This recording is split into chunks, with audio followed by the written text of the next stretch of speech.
apa yang terjadi di India pada akhirnya terjadi di sini. Banyaknya suara-suara dan racun-racun yang seliweran di media sosial kita yang meruntuhkan kesadaran sosial masyarakatnya. Bagaimana pendakwah-pendakwah agama yang kemudian menyerukan seolah-olah bahwa Tuhan itu tidak memberikan kesempatan kepada manusia untuk bertahan hidup. Bagaimana kemudian mereka memaksakan umatnya untuk tetap datang ke rumah-rumah ibadah dengan alasan lebih takut kepada Tuhan daripada penyakit. Ini kan hal-hal seperti ini kemudian yang merusak di India. Karena bagaimanapun manusia berhak untuk berikhtiar menjaga umurnya. Mati pasti. Nah, menghindar dari virus COVID, berhati-hati dalam pandemi ini adalah bagian dari upaya untuk menghindar dari kematian itu. Dan ini sangat dianjurkan oleh agama. Apa yang pernah terjadi di India itu terjadi di sini. Apa yang terjadi kemudian, kematian massal itu merajalela di India. 4.000 orang mati dalam seminggu. 400.000 orang terpapar dalam seminggu. Pemerintah seharusnya memulai dari racun-racun yang seliweran di media sosial kita ini harus ditindak tegas.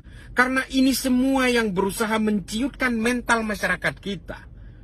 Kesadaran sosial masyarakat kita diluluh lantakkan oleh suara-suara dan racun-racun yang bersifat hasutan di dalam media sosial yang justru mengajari masyarakat kita untuk tidak bernalar.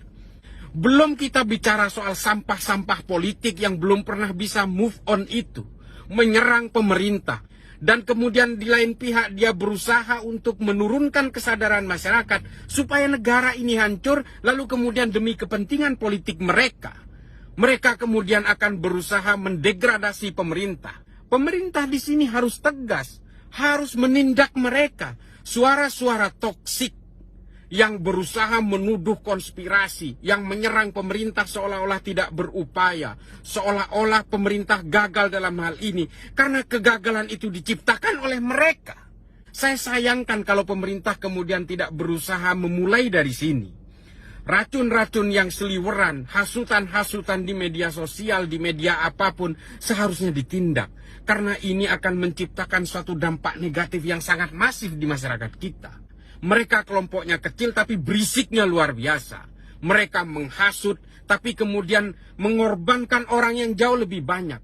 Saudara-saudara saya di Madura, itu semua termakan oleh hasutan-hasutan mereka sehingga mereka tidak mau divaksin, tidak mau prokes. Pada akhirnya apa? Kematian terjadi di sana-sini, dalam tempo seminggu 9 orang meninggal. Kita takut kepada Tuhan, kita mendekat kepada Tuhan. Kita takut kepada penyakit, kita menjauh dari penyakit. Semua ada caranya.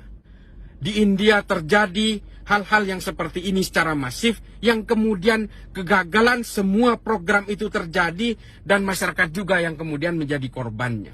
Pandemi ini adalah persoalan sains, persoalan ilmu kedokteran, semua bisa dilakukan dengan cara penelitian, bisa dianalisis. Jika Anda ingin berbicara penyakit, bertanyalah kepada ahlinya. Setiap hari di media sosial isinya adalah hasutan, di lain sisi adalah berita tentang kematian. Ini kan sangat kontradiktif.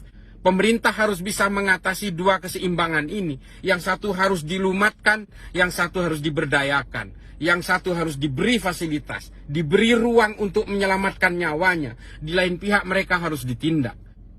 Apa yang terjadi di India sudah terjadi di sini. Kalau sampai terjadi seperti itu, habis bangsa kita, habis saudara-saudara kita, habis orang-orang yang dikenal oleh kita, hilang satu persatu oleh pandemi dan virus COVID ini. Ini kan sebenarnya kejadian yang tidak boleh didiamkan. Marilah kita beragama, marilah kita menjunjung tinggi kemanusiaan, menjunjung tinggi perdamaian, marilah kita hidup bernegara dengan akal sehat, dengan nalar. Jangan percaya oleh berbagai sampah-sampah politik. Setiap dalam pertempuran politik, orang-orang yang kalah itu selalu menghujat dan melakukan sumpah serapah terhadap yang menang. Itu terjadi sejak zaman Yunani hingga ISIS yang kemarin. Oleh karena itu, sadarilah bahwa dalam keadaan pandemi ini kita semua bersatu. Tidak ada lagi orientasi politik, tidak ada lagi perbedaan-perbedaan. Kita semua sama. Karena semua manusia diberi ruang oleh Tuhan untuk menyelamatkan nyawanya masing-masing.